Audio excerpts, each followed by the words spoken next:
Morning, guys. So it's Saturday, May 11th, 2024. I cut all the extra off of this motor. You'll notice I taped all the holes up on it. I don't want any of the filings to get inside the vent holes. It's kind of important to keep the metal out of your motor. Makes it make a grinding noise. So I've just about got this ready to bolt on. I'm going to take it inside now and start to install it. So I've got the pin installed through the shaft. Now you can see that's what locks the impeller on. So I've got to drill a couple more holes to fasten it, and I drilled this at 3/16 and it was a little bit loose, so I put a little bit of two-piece epoxy on the pin, and I'm just going to let that set up before I assemble it. But I still have to drill two more holes, so I'll take care of that now while I'm letting the epoxy dry.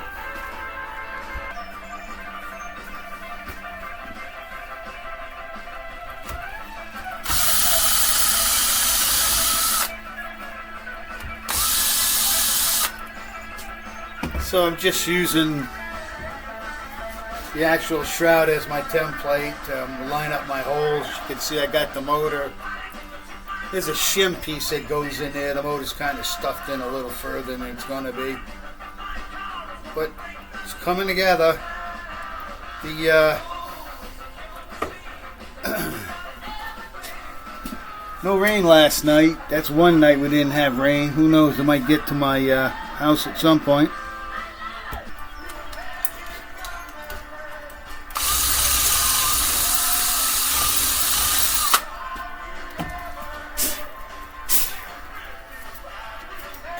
So we got the 4 holes drilled now for mounting.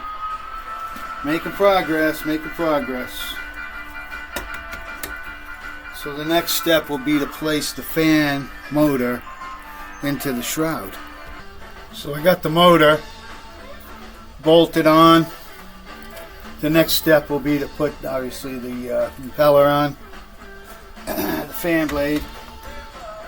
So on this part of it here, I'm going to have to do a little more modification. I think I'm going to check that now, but I think the shaft may be a little bit too long. That's what I'm going to check now. Huh? Yeah, see, when I push down on the rubber, it touches this threaded part. So what I think I'm going to do is I'm going to take a tap and tap further down, put a thread down here, then I'll cut that off. And that'll put me down below. When I push down on the rubbers, it just touches the head. I could probably get away with it, but I don't want to take a chance and run a hole into my radiator by any chance. So I cut off that little threaded piece, and I tapped the shaft to a 3/8/16 thread. So now they can install this into the shroud, and this is lowered down about a 1/2 inch.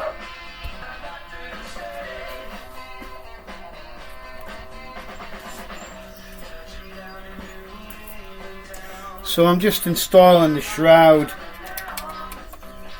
into the motor into the shroud now. Like I said, I tapered the oh god, I can't even speak. I tapped the shaft, and that's allowed me to shorten it, install a new nut on it. One more screw. This is the second one I've done like this with this type of motor. I used to just run out to the junkyard and grab another, so you can see I tapped that. Now I just put the nut on there. I got to put a little bit of epoxy in here. This was a little bit loose. I didn't have the exact size drill bit. I used a 3/16 and it was just a tad bit bigger, so I'm going to put a little bit of 2-piece epoxy on it. Alright, so I'm ready to install the nut. Got the motor installed into the shroud and the fan.